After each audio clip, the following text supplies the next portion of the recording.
datang di podcast Knowledge Sharing Sahabat Data, di mana kami akan berbagi ilmu dan pengetahuan.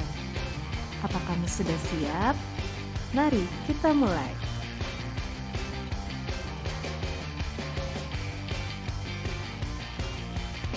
Knowledge Sharing kali ini kita akan membahas mengenai diagram arus kegiatan ekonomi.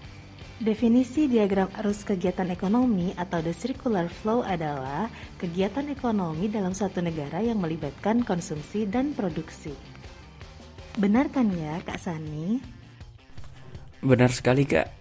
Dalam arus ekonomi ini, pelaku ekonomi itu ada 4, yaitu yang pertama rumah tangga, yang kedua perusahaan, yang ketiga pemerintah, dan yang keempat masyarakat luar negeri. Nah, rumah tangga menawarkan faktor produksinya ke perusahaan berupa tanah, bangunan, bahan baku, tenaga kerja, modal, dan kewirausahaan.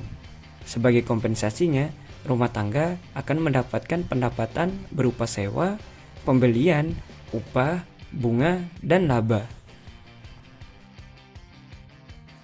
Juga menawarkan faktor produksinya ke pemerintah sehingga memperoleh kompensasi berupa gaji, bunga, sewa, dan laba ya, Kak.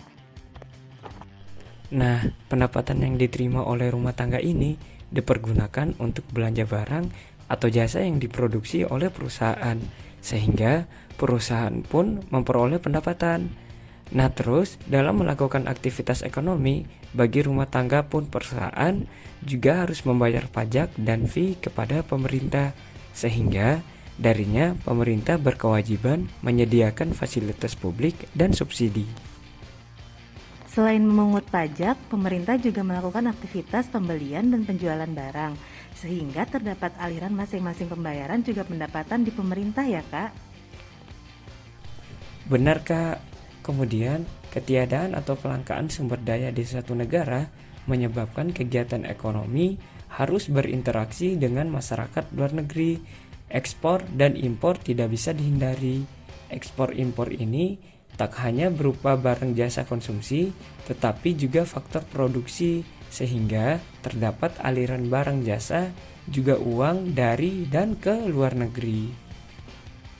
Wah, lumayan juga ya, 3 menit kali ini kita bisa jadi lebih paham mengenai arus kegiatan ekonomi. Baiklah, terima kasih buat Kak Sani dan sahabat data yang sudah bergabung dengan kami hari ini. Semoga hari sahabat menyenangkan, sampai jumpa di knowledge sharing berikutnya.